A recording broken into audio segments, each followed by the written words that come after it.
Gawin niyo po sa inyo lahat. Bago tayo magsimula, pray muna tayo. Para God, tinataas namin sa iyo, Panginoon Lord, ang amaga ito. Give us the wisdom to preach your word. Gabayan po kami, Panginoon Lord, ng Banal na Espiritu Santo. Kayo po ang Diyos na makapangyarihan sa lahat. Di mo kayo pababayaan, Panginoon Lord. Tulungan mo, Panginoon, ang topic namin for today, Lord. Ma-enhance namin, Panginoon, namin spirituality, Lord God. In Jesus' name, Amen. So our topic for today is about believing but not becoming. Yan, ano? Yung sinasabi sa Romans chapter 12 verse 2, be not conformed to this world, but be yet be transformed by the renewing of your mind, that your bearing may prove what is that good, acceptable, perfect will of God. So marami mga Kristiyano ang isip nila na ang fruit bearing o yung bunga ng Espiritu ay naipagadala ng mga kaluluwa sa Panginoon. Hindi na alam na isa lamang po ito sa isang aspeto sa pagbunga ng Espiritu Santo sa atin.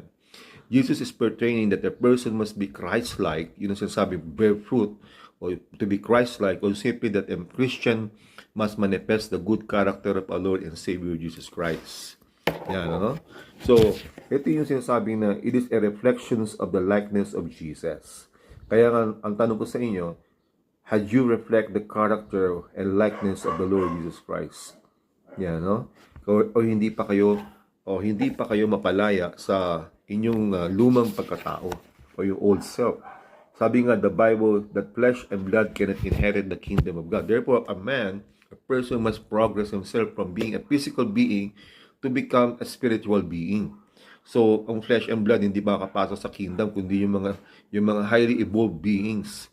Yung mga highly evolved beings na Christian na mga mataas ang spirituality.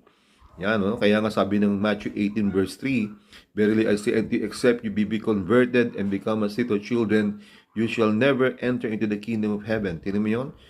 As less, kailangan maging para kami isang bata na inosente. Sabi ng Panginoon. So, isabihin na hindi ka na i-surrender mo lahat yung mga na-enhance sa buhay mo sa mundong ito. Yung naka-apekto sa'yo o na, yan.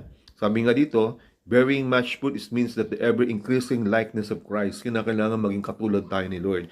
Yung kanyang characters, yung kanyang pagkatao, yung personality ng Panginoon. Growing more and more into Jesus' likeness is our core purpose in life. Ayun ba? Marami mga tao ngayon born again pero hindi mabago yung kanilang ugali. Yung attitude nila, doon pa rin yung ego, yung pride, mataas pa rin. So, hindi tama po yun. Kailangan magkaroon tayo ng spirit of humility ng katulad ng ating Panginoon sa Kristo. So, ito po yung pangunahing layunin ng conversion sa pagiging isang tunay na Kristiyano, that it must be the central progress of our spiritual life. Amen? Yan ang pinaka-central progress of our spiritual life.